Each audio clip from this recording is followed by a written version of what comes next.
ទោះបីជាមានវ័យ47ឆ្នាំហើយក្តីតែជារៀងរាល់ឆ្នាំតារាចម្រៀងរ៉ូឌឺនអ៊ុនស្រីមុំតែងតែចេញទៅក្រៅប្រទេសចូលរួមការសម្ដែងនានាទៅតាមការអញ្ជើញរបស់បងប្អូនសហគមន៍ខ្មែរជាក់ស្ដែងសម្រាប់ឆ្នាំថ្មីនេះនាងបានត្រៀមហោះហើរទៅប្រទេសបារាំងរយៈពេល3ខែដើម្បីកើបប្រាក់នៅទីនោះតារាចម្រៀងរូបនេះនៅតែមានទីផ្សារការងារសិល្បៈមិនចាញ់ក្មេងៗឡើយភាគច្រើននាងលេចមុខក្នុងកម្មវិធីប្រគំតន្ត្រីតាមខេត្តនិងពិធីជប់លៀងនិងមង្គលការជាដើមជួបជាមួយនឹងតារាចម្រៀងរ៉ូឌឺនអ៊ុនស្រីមុំកាលពីពេលថ្មីនៅបានប្រាប់ថាឆ្នាំនេះនាងមិនបានចូលរួមចូលឆ្នាំនៅស្រុកកំណើតទេនាងនឹងចេញទៅសម្ដែងនៅប្រទេសបារាំង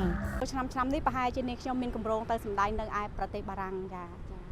ប្រហែលជារយៈពេល3ខែនិយាយទៅគឺត្រូវត្រៀមមកចប់តែម្ដងជាពិសេសគឺសម្លៀកបំពាក់ហើយនឹងបទចម្រៀងប្រពៃណីខ្មែរយើងសម្លៀកបំពាក់ប្រពៃណីខ្មែរយើងដើម្បីត្រៀមសម្ដែងហើយជាពិសេសបង្ហាញដល់ទស្សនិកជនដែលនៅទីនោះឲ្យបងប្អូនស្គាល់ពីរបៀបនៃបទចម្រៀងខ្មែរយើងនៅសម្លៀកបំពាក់ខ្មែរយើងជាលើកទី6ហើយ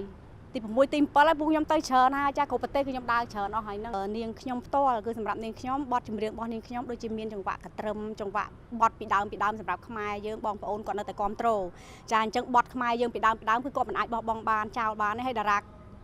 ចាស់ដូចជាខ្ញុំហ្នឹងក៏ចូលចិត្តបទចម្រៀងពីដើមដែរអញ្ចឹងបានថាគេត្រូវការយើងដល់ដែរដោយសារតែយើងចូលចិត្តបទពីដើមចេះបទពីដើមច្រើនចា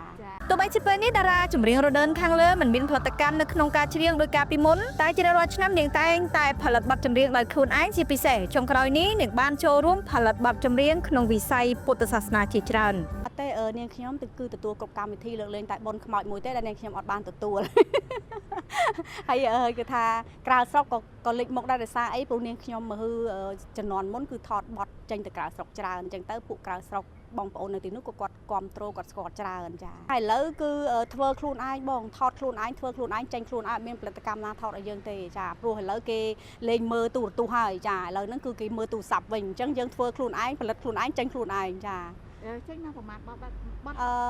បទចម្រៀងធ្វើខ្លួនឯងដូចជាចង្វាក់ដើនកត្រឹមអីចឹងណារាំសបាយអីចឹងទៅចាជួនកាលមានសង់និមមផងដែរតែឥឡូវខ្ញុំច្រើនតែធ្វើបទតាមដូចថាវត្តអារាមប្រសង់ខ្លះគាត់ឲ្យយើងច្រៀងបទតាក់ទងនឹងបុណ្យសាសនាអញ្ចឹងទៅយើងក៏ច្រៀងបុណ្យសាសនាច្រើនជាងឥឡូវហ្នឹងចាពួកខ្ញុំឥឡូវចូលខាងនឹងច្រើនដែរមិនចាំបាច់ចាស់ទុំជាងមុនទេយើងត្រូវតែយល់ដឹងអញ្ចឹងហ្មងចាពីសាសនារបស់យើងប្រពៃណីរបស់យើងចាអញ្ចឹងយើងត្រូវតែកុំឲ្យភ្លេចចាខ្ញុំដូចជាខ្លួនឯងផ្ទាល់យើងចេះច្រៀងស្រាប់ហើយអញ្ចឹងយើងមិនចាំបាច់ទៅជួនអ្នកចម្រៀងណាទេហើយយើងក៏អាចចេះសរសេរនិពន្ធ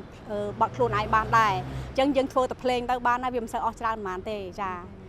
ឆ្នាំនេះតារាចម្រៀងអ៊ុនស្រីមុំមានវ័យកាន់តែច្រើនក្តីនាងនៅតែមិនទាន់រៀបការមានដៃគូនៅឡើយទេបន្ទាប់ពីរស់នៅជាស្ត្រីមេម៉ាយអស់រយៈពេលជាង20ឆ្នាំនាងថាការរស់នៅម្នាក់ឯងស្រួលជាងមានជីវិតគូដែលតែងតែជួបបញ្ហារាប់មិនអស់